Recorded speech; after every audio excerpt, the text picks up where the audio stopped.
Haven's POV. Wesley pulled his sweatpants off, and then, with some snapping and cracking of his bones, he changed right before my eyes. Changed from the Wesley I knew into a large, dark gray, humanoid beast. I screamed. Screamed the loudest, most blood-curdling scream I'd ever made in my life. I turned to run away, to run back into the safety of the house, so I could lock the door and protect myself from the monster in front of me, but I ran straight into Nolan's chest. His hands grabbed my upper arms, and he glared over my head at the beast standing where Wes had been only moments before. "You couldn't have waited like 2 more minutes?" Nolan yelled at it. "Nolan, let me go," I cried. "I need to get inside, get away, and—" "No, Haven," he said, turning me around, so I faced the monster again. "If you run, he'll think it's an invitation." "An invitation?" I squeaked. "Yes. To chase you and mate with you." "Mate?" "Have sex. Claim you as his." "You mean that thing would try to have sex with me?" I screamed, my heart climbing into my throat. "What?" No, we don't do that," he said, shaking his head with his nose wrinkled. "We? You mean, you're like that too?" I asked, pulling away from him and trying to escape again. He grabbed me again and pulled me back into his space. "Yes. Well, sort of. We all are." I stood there in front of Nolan, staring at the gray creature in front of us as it breathed in and out heavily, its eyes dark and narrowed on us. Or me. I wasn't really sure. "You've got to be fucking kidding me," Nolan grumbled, dropping his arms and stepping back from me, but still staying close. I know, he exclaimed. "I'm not trying to claim her, Wes. She's like a sister to me." "She was supposed to be my sister," he continued. "My girl, my Rachel, is right here, see? You asked me to bring her with me for this exact fucking reason." I glanced over my shoulder to see him embrace a cute woman with long, medium brown hair and light brown eyes, his lips pressing a kiss to her forehead as she leaned into him.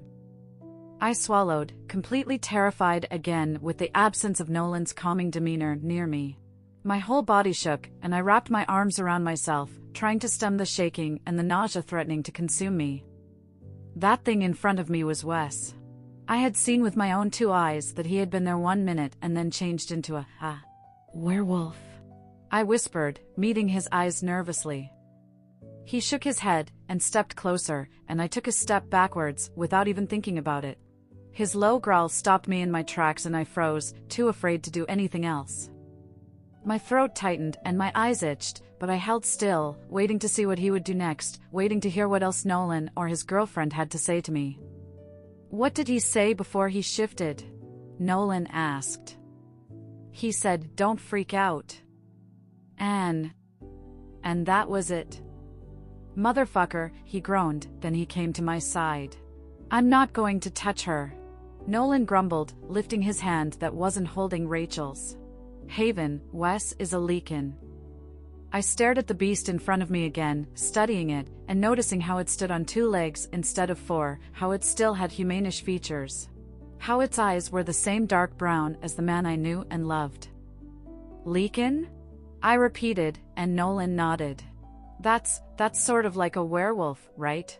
I asked, trying to remember the vague bits of knowledge I had about supernatural and mythological creatures. Creatures that were, apparently, not mythological, but actually very real. "Yes and no," Nolan explained. "They are stronger than us, than other werewolves. Selene, the moon goddess, created them to be our leaders, or alphas." "So Wesley is your alpha?" I asked. "His dad is, yeah. Wesley will be eventually." "And all of you are werewolves?" He nodded again. "Maya?" I asked, and he nodded. "Jack? Shirley?" "No, they are not. And they don't know what we are. We're not supposed to tell humans except for under special circumstances." "And I'm a special circumstance?" Nolan chewed on his answer, looking at Wes and Rachel. Then he finally said, "That's complicated." I blew out a breath, trying to process everything he'd just told me, and everything I'd just seen, trying to reconcile the beast in front of me with the man who'd made me so blissfully happy, who'd held me in his arms all night both at the beach and in his bed. The beast, Leakin, in front of me took tentative steps forward, and I held firm even though every fiber of my being, every naturally ingrained survival instinct, was telling me to turn and run. He stopped just a foot away from me, looking down at me, looking at me the same way Wesley always did. But he wasn't Wesley. He was a Leakin. An animal. A beast. A monster. I shook my head and took a step back, closing my eyes. I can't do this, I repeated. My hands covered my face, hiding my trembling lips and teary eyes from the Leakin and Nolan and Rachel. It was too much. It was all too much to take in, to handle, to even comprehend. My shoulders shook and I covered my mouth, trying to stem the sound of the raspy sob escaping me, but it was pointless. Haven, Wesley's voice murmured. I peeked through my fingers to see him reaching out to me with one hand, back to his usual human self, but I stepped back again out of his reach. My body still shook, and I couldn't tell if it was from nerves or fear or the chill in the air. I couldn't tell if I feared him or just the monster he could turn into. What if I made him mad? Would he use his Leakin to hurt me? Would he try to control me, too? I need some space. I blurted out, cutting my spiraling thoughts off before they could drag me down that all-too-familiar path. I need to think about all of this, I told him, my voice heavy and tired and shaky. He dropped his hand and clenched his jaw, but he nodded. I understand. I'll call you. When I'm ready, I told him. I turned and ran into his house before he could say anything else to me or try to convince me to change my mind and stay. I grabbed my purse off of the entry table and then left through the front door. My feet were bare, but I couldn't even remember what I had done with my shoes the night before. And I didn't have time to search for them. I got into the car and started it, peeling away from the curb before I even had my seatbelt on. I had to get away, get out of there so I could think clearly, so I could process all I had seen without Wesley right there, hampering my critical thinking. I turned onto the main highway, then reached for my phone to call Maya. Fuck. Maya. She was one of them, too. She had known all along what Wesley really was. And I lived with her. My hands still shook as I gripped the steering wheel. My whole body still shook. I couldn't drive in that state. I pulled over near an overlook area and sat in the car, breathing deeply, with my head resting on the steering wheel. I didn't know what to do. The two people I trusted the most were not who I thought they were, what I thought they were. I couldn't talk to either of them about my dilemma, because they were my dilemma. Fuck! I yelled, banging my forehead softly on the steering wheel. The hot tears on my cheeks told me the frustration and confusion I'd been holding back had finally spilled over. I wiped at them and sniffed, trying to keep the snot in my nose and the water off my cheeks, but it didn't matter because as soon as they were gone, more were falling to take their place. I stayed there, sitting in the car on the side of the mountain road, crying, until I was finally calm enough to drive again, until my hands no longer shook and tears no longer fell from my eyes. Just as I was about to start the car again, the bushes nearby rustled, and I turned to see a rusty-colored wolf's face staring at me from within the forest greenery. I froze and stared back at the hazel eyes that were more human than animal, taking in the fact that this wolf was much larger than what an actual wolf would be. I don't know how, but somehow I knew the wolf in front of me was Nolan. Maybe it was the eyes or the calm aura, but I knew it was him. I waited for him to move forward, to attack or pounce or something, but he just sat back on his haunches and watched me, like he was waiting for me to drive so he could follow. Like he was protecting me. With that realization, I started the car and pulled back onto the highway, watching Nolan out of the corner of my eye. He stayed in his spot until I started down the road, and then he disappeared into the forest. I didn't see him at all as I finished driving to my apartment. But somehow I knew he was there the whole time, following me, watching me. I don't know if Wesley had sent him after me or if he'd come on his own, but either way, that thought conflicted with my fears that Wesley or his Leakin form would ever wish me harm or do anything to hurt me. Hadn't he shown me he wasn't like that? He was bossy and dominant and possessive as fuck, but he did it to protect me, to take care of me, not to control me. He did it because it was how he showed me I was important to him. And it was almost playful, the way we would banter about him bossing me around and me not listening to him. But that beast. The Leakin. How much control did he have over it? Could he keep it from hurting me? Maya. She was one of them, but maybe that was a good thing. Maybe she could help me, talk me through all of my doubts and fears and worries. She'd be able to answer all my questions and give me more information. Nolan had told me what he could with the time we had in Wes's backyard, but I knew there was more he didn't say, more I needed to know, things we didn't have time to discuss.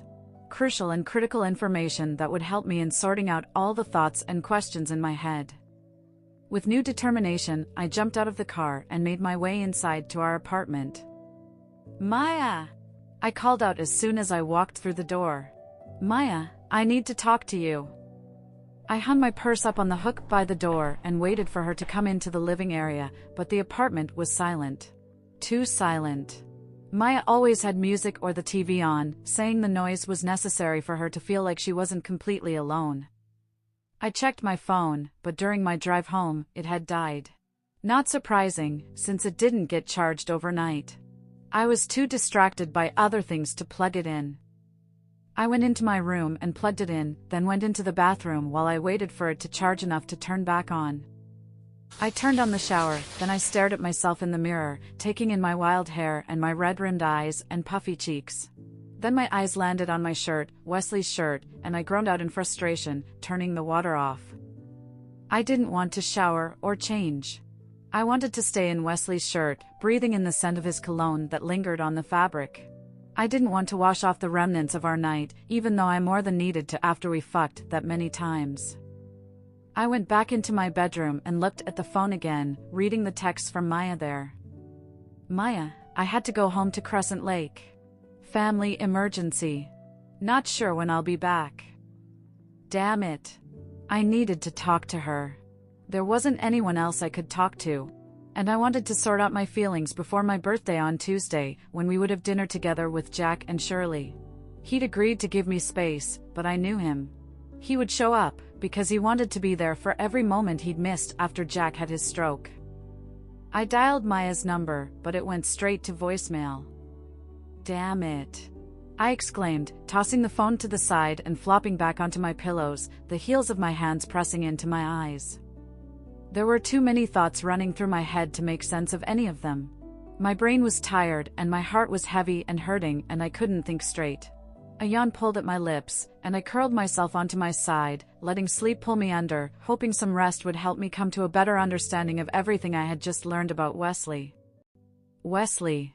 What the fuck is wrong with you? Nolan shouted as soon as we heard Haven start the car. Don't freak out? Seriously? You just told her not to freak out, and then you shifted? I rubbed my hand over my face and slipped my sweatpants back on. I wasn't thinking, I just acted. I knew I needed to tell her, and shifting seemed like a good idea. We were literally right here. You could have waited like 2 more minutes, he yelled. We talked through how this should go the other day when you asked me to be here for this. But no. Future Alpha had to do things his own way. Had to show off and... My fist connected with his jaw before he could finish his sentence. His head snapped back, and he grunted, but he turned to face me again as I readied myself for another hit. Nolan! Rachel cried, but Nolan put his hand out to stop her from interfering. You didn't even think about how she would feel or react when she watched you shift into a monster. You only care about you and what you want. And how you think things should be, he continued, undeterred by my punch. He was goading me, and I knew it. Egging me on to get me to let out my anger at myself. I launched myself at him and took him down to the damp grass beneath us, laying him out flat on his back. Haven's scent lingered on him lightly from when he'd grabbed her, fueling my ire towards him. I pulled back to punch him again, but he flipped us so he was on top, his knee about to aim for my groin. I growled and pushed him off of me, and we both scrambled to our feet, getting into position and assessing each other again. But Rachel jumped between us, her arms held out to stop us from attacking again. You're both being ridiculous, she growled, her eyes flashing. This isn't how you fix things with Haven, she yelled, pointing at me. Beating up your Gamma? The one who is supposed to protect her?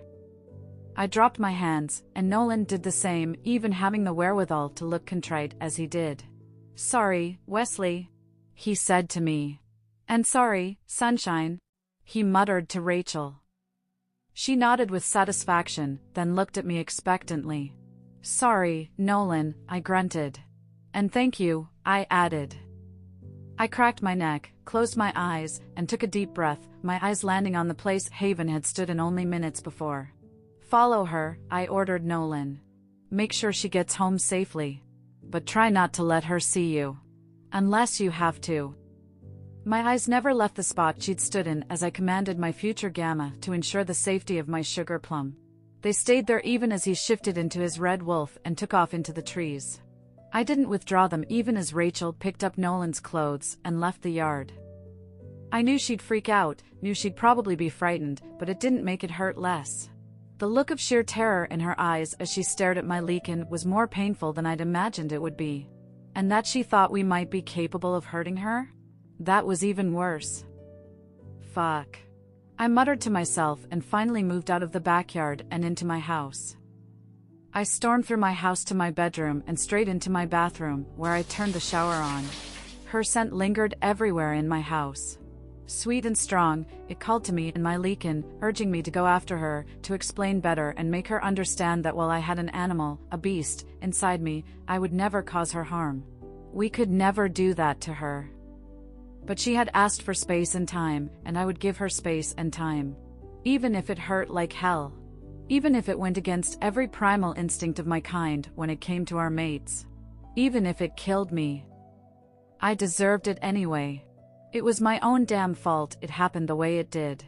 If I had kept better control of myself, if I hadn't been thinking with my fucking dick, then it would be different. But I'd had a taste of her. I'd spent the night giving her little body pleasure in every way I could imagine, and it would be too hard to let her go if that's what she wanted. So fucking stupid! I grunted, my fist slamming into the bathroom counter.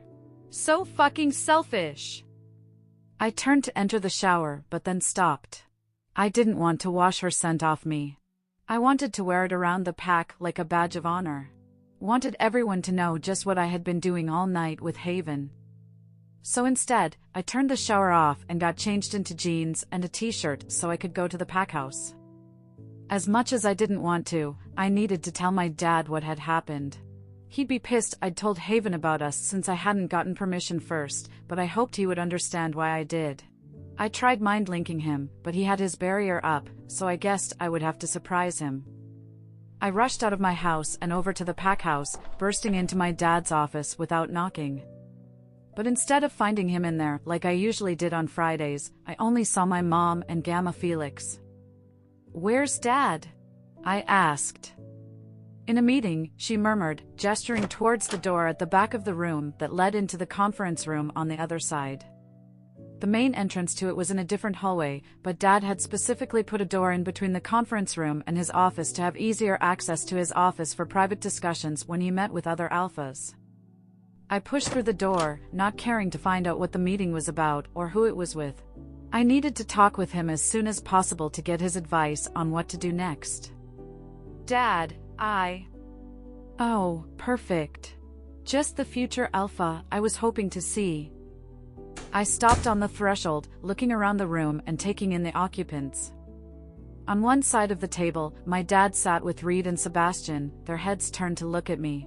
On the other side of the table, Alpha Timothy Pierce of the Amber Forest Pack sat with his two oldest children, his twins Benjamin and Nicole. Timothy smiled at me, his sharp light blue eyes locked on me after finishing his statement. His blonde hair and beard had more flecks of gray in it since the last time I'd seen him, but it did nothing to soften the ever-hostile look he wore on his face. "Alpha Pierce," I said, closing the door behind me. "To what do we owe the pleasure of this visit?" I asked, taking a seat next to my father. "A proposal," he said, his smile unwavering. "Your father has been asking for an alliance for a while now. I finally thought of a way to guarantee positive cooperation from both sides and ensure a prosperous collaboration." I nodded, glancing at my dad out of the corner of my eye. He tapped the papers in front of him, the contract proposal I assumed Timothy had brought with him.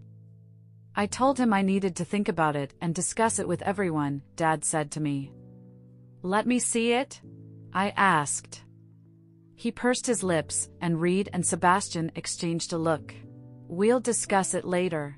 In my office, he replied, picking it up and sliding it back into the manila folder. Let the boy see it, Alpha Stone, Timothy said. He'll be taking over your pack soon, after all. Dad stared at him over the top of the folder, unblinking. Benjamin and Nicole stayed stony-faced, as they had been since I walked through the door. It had been several years since I had seen them, when I was a senior in high school, and they were juniors. I did not know if either of them went to college or if they stayed in their pack all these years. We'd never been close, but Benjamin had always been cordial to me. Their younger brother, Oliver, was nowhere in sight, but it was the middle of the week, so he was likely at school since he was a senior this year. What's going on? I linked Sebastian, but he just shook his head at me. Here, Dad said, handing me the folder without breaking his eye contact with Timothy. Just remember, nothing needs to be decided now. I nodded as I took it from him and started reading through the alliance proposal. I read each page slowly and carefully, making sure to not skip any section, making sure I understood all the phrasing and the nuances of the proposal.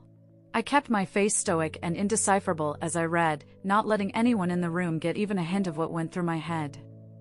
I finished the last page, then turned it back over and lifted my hand to rest my chin on my fist. The wheels in my brain turned and spun as I thought about what Timothy was asking and how we could use it to our advantage. How, if we agreed, we would gain access to what we needed to take him down. We'd had our suspicions for years, had ideas of how they became one of the wealthiest packs in the region after being almost bankrupt for over a decade. But we'd found no proof. However, this contract would give us an in, give us access to their accounts as we prepared our packs for the alliance and the combining of assets, as long as we all played our parts. As long as we were all believable. And then, once we had our proof, we could hand it all over to the king and his council. They would remove Timothy from his position. The contract would be void since Benjamin wasn't the one who signed it, and it would be as if none of it ever happened. Wesley, you don't have to agree to it, Dad mind-linked, including the other two in our conversation. But it will give us the in we need, I replied. We can find another way. One that doesn't involve you. What about Haven? Seb asked. I frowned and clenched my jaw. We had a fight. She asked me to give her some space to sort everything out, and I'm going to respect her wishes, so right now is the perfect time to move forward with this agreement. With my plan. But her birthday is on Tuesday, Seb reminded me. And we'll likely have this wrapped up and taken care of by the end of the weekend. Monday at the latest, I said, and Dad gave a half nod, half shrug. I don't imagine it taking longer than that, he confirmed. But it could. It won't, I declared. I'll make sure of it. I won't let it take longer than necessary. Are you sure this is what you want to do? Reed asked. I paused and closed my eyes. Was I sure? No. I wasn't. But the reward of taking the risk was substantial, and I needed to start thinking like a leader. Like an alpha. And that meant sometimes putting the pack's needs above my own needs and wants. It's not like he'll have to go through with it, Sebastian said. Wanna bet? Reed asked, his lips twitching. Seriously, I need you all to trust me. I have a plan, but your dicking around isn't helping. We trust you, Wesley, Reed said. I accept your offer. I told Alpha Pierce out loud. As long as Nicole isn't being forced into this. I need confirmation from her that she agrees to the union of her own volition. Benjamin's thick brows raised for a split second, and Nicole's big, blue eyes widened. She looked at her father and then at Benjamin, staring at him for much longer than Timothy. Then she turned to me, tucking her blonde hair behind her ears and nodding. He's not forcing me, Wesley. I agreed to the idea willingly. I actually was the one to suggest it. She held my gaze, and a flash of understanding passed between us before her face went back to that cold, unreadable expression. almost as though I'd imagined it. "All right then," I stated, looking back at Alpha Pierce. "I will take Nicole as my chosen Luna, and our packs will form both a personal and a business alliance, as outlined in this contract." "Very well," Alpha Pierce said. "You can step out, Dad," I said, giving him a cursory glance. He frowned but stood and left through the back door. Not that it would matter. He had the room wiretapped, and he'd hear every word spoken. I held my hand out for a pen, and Alpha Pierce laughed. "Well, I appreciate your enthusiasm. I do have one minor concern before I agree to sign and before I let my daughter sign," he said, breathing in through his nose. "The human whose scent is all over you. She won't be a problem, will she? You won't be continuing to see her? Because goddess forbid if I let my daughter be mated to a man who will have her as his Luna in name only. She will be treated like a queen. She will be your only female, starting from the moment you sign that contract." My leakin growled in my head, and it took everything in me to keep him under control, to not let that growl spill from my lips, to not react at all to Timothy's words. That's what he was looking for, after all. For me to crack and to show him my weakness. For him to have something to hold over us. Over me.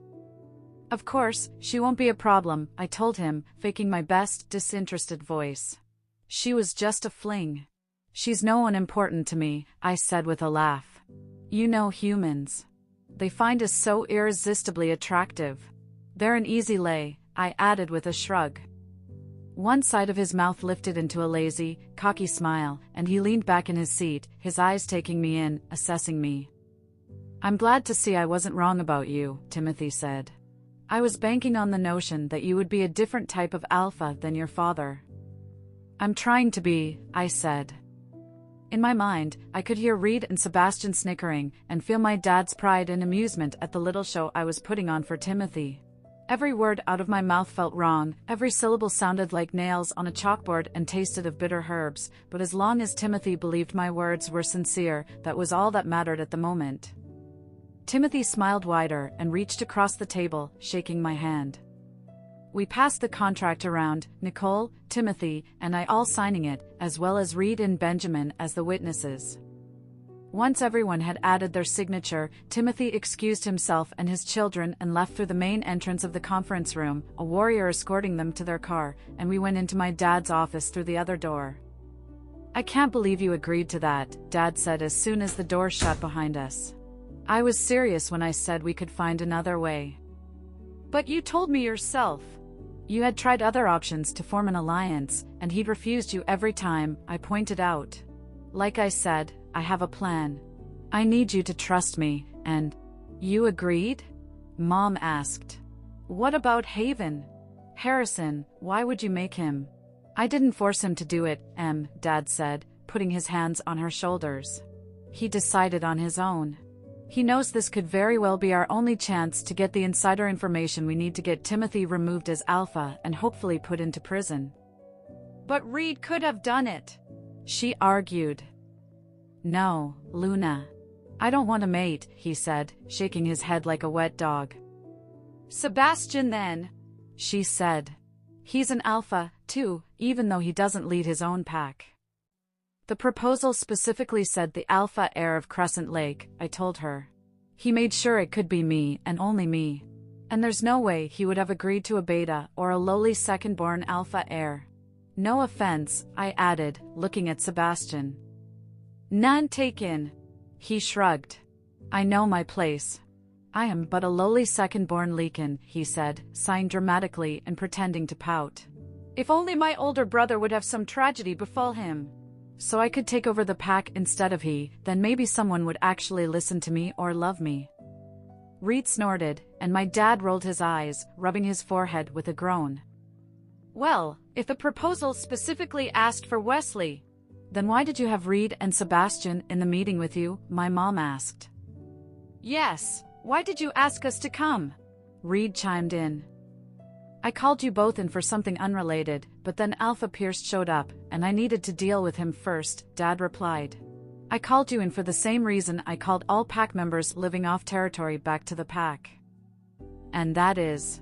I asked, waiting for whatever bomb he was about to drop on us.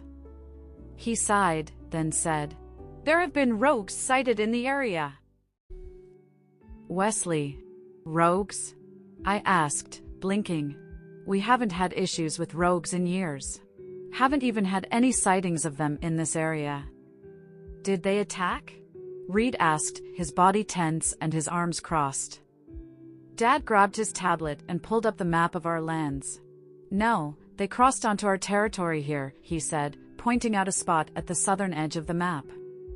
I breathed out a sigh of relief that they were in the opposite direction from the route Haven would have taken to head back to the city. They walked along the border for less than half a mile, and then they left the territory. "Where are they now?" Sebastian asked, looking at the map over my shoulder. "Less than a mile from our border," Dad said. "What are they doing?" I asked. "Nothing," he said with a shrug. "They're just camped out. I'm unsure if they're scoping out the area, waiting to attack, or maybe just passing through. The scouts I sent out only got close enough to check their location, but I told them not to linger or engage with them." "Why'd you need Reed and me then?" Sebastian asked. "Because I know you will be able to get a better read on them than anyone else in the pack. Be able to discern whether they're just passing through or if they're here to do some damage to the packs in this area." Sebastian nodded, his eyes glinting for a second at our father's praise, but he didn't alter his demeanor at all. My dad was right, though. Seb was the most intuitive and observant pack member we had. He just had a way of reading people and situations that was unmatched by even our most seasoned warriors and trackers. Reed spoke up then. "And you called me because I knew Wesley was busy with Haven, and Nolan was probably spending time with Rachel since it's technically Nolan's day off." "How'd you know I was, busy?" I asked. "I saw our car in front of your house early this morning when I went for a run," Dad said, his lips twitching. "Thanks," I muttered, running my hand through my hair. "I could have been with a lady," Reed pointed out. "I thought you don't do sleepovers," Seb reminded him. "I don't. I'm just saying I could have, that's all." "But you weren't," Dad chuckled. "So I was the last choice." "Third choice," Sebastian corrected. "I'm failing to see the difference." Reed frowned, shaking his head. "There is the entire rest of the pack that I didn't ask," Dad said, clapping him on the shoulder. "So, third choice." "I can go with them now," I told him, since Haven went back to town. "All right," he agreed. "I would like to speak to you alone for a moment first, though, before you head out." I nodded, crossed my arms, and stood there, waiting as everyone else left. "Do you need to talk about it?" he asked me once the door shut again, raising a brow. "Not really," I told him, even though that was the whole reason I'd barged into his meeting in the first place. "It will work itself out." It had to. "Are you sure about this plan of pretending to follow through with this agreement?" "Honestly? No. But you said yourself you've been looking for an in. This is it. We might never find another option to get an in-depth look at his records and the workings of his businesses. We need this. You need to be careful, Wes. You need to get any trace of Haven sent off of you and out of your house and your truck," he said. My Leakin growled in displeasure at that suggestion. I had to hold in my own snarl as well. My dad was right, but the thought of erasing any trace of her scent did not sit well with me. But I had to do it if I wanted to convince Timothy that Nicole would be my one and only once the agreement went through. Not that it would go through. But still. "Also, you won't be able to contact Haven until we're 100% done with this farce," he added. "We don't know if Timothy has eyes on or in our pack. We can't risk drawing any more attention to her than is already on her. That means you need to be careful about sending Nolan or anyone else to watch her, and you can't be sneaking out to get a glimpse of her." I ground my teeth together at his words, at the alpha order underneath them. It burned my biscuits that he knew what I had been thinking I could do to make sure she was safe until this bullshit was over. "You good?" he asked, raising a brow at me. "I'm fine," I spat. "We'll be done with this by the end of the weekend, anyway." "And if we're not?"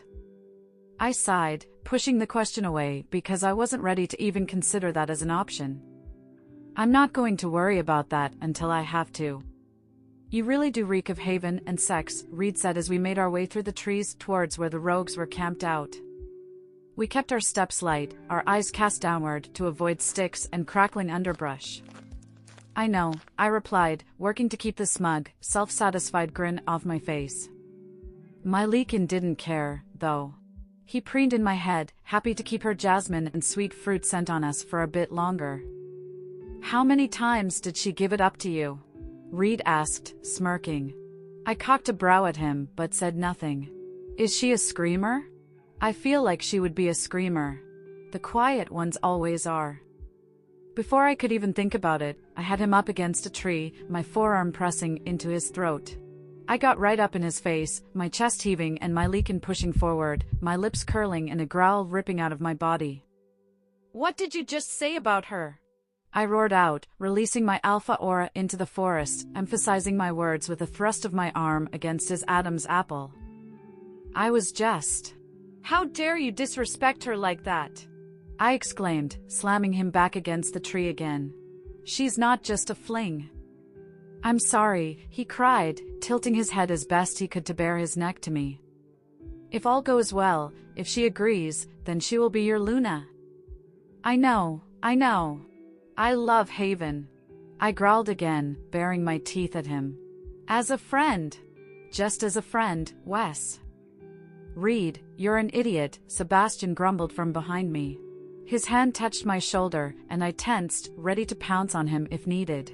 Wes, you can't kill Reed. First of all, I'm sure he didn't mean to disrespect Haven. And second of all, he's your beta. I could find another one, I growled. You could, Seb agreed, but do you want to?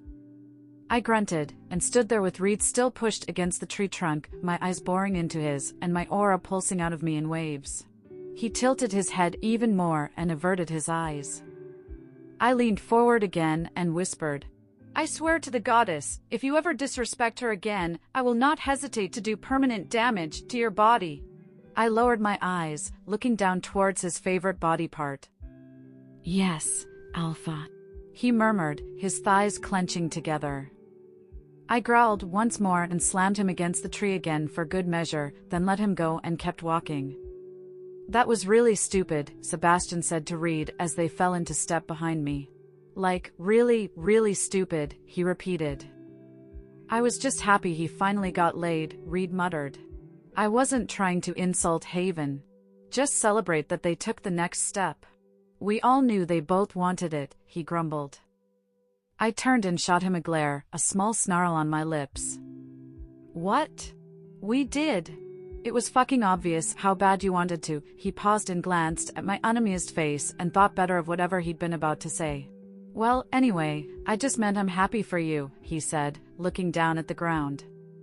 I turned back to the front and let out the smile I'd been holding in while staring him down. As tactless as his delivery was, he didn't intend to harm. And I had to admit, he wasn't wrong. I had wanted her for a while and knew she'd wanted me too. And it thrilled me things had gone the way they did the night before. I only had to hope that things would continue to work out in my favor. When we got closer to where the rogues were camped out, we paused in an area where the trees grew closer together to regroup and rehash our plan. I'll sneak up on them, Sebastian said. I can get close enough to listen and get a read on them without them noticing me. You two stay here, and I'll relay what I hear to you both through the link. Ready, break, Reed said, sticking his hand out into the middle of our huddle. Seb and I just stared at him as he waited. Then Seb turned and started towards their camp. He ducked behind a tree and almost disappeared from view as he used his tracker and warrior training to find a suitable position to spy on them. Reed and I stayed where he left us, hunkering down behind our own trees and waiting until he linked us. Only his link never came. What the fuck? Sebastian exclaimed, and then we heard a loud thud and a holy fucking shit. Reed and I exchanged a look, and then we both dashed out from our hiding spots to find Sebastian laid out on his back. A smaller, dark-haired she-wolf straddled him with his arms trapped at his side by her legs, a small knife pressed against his throat. Hey! I called out, sprinting forward. It's fine, Seb linked me. She's not hurting me. She just caught me by surprise. The entire time you linked me, his eyes never left the petite rogue wolf sitting on top of him. She's not a rogue either, he added. What do you mean?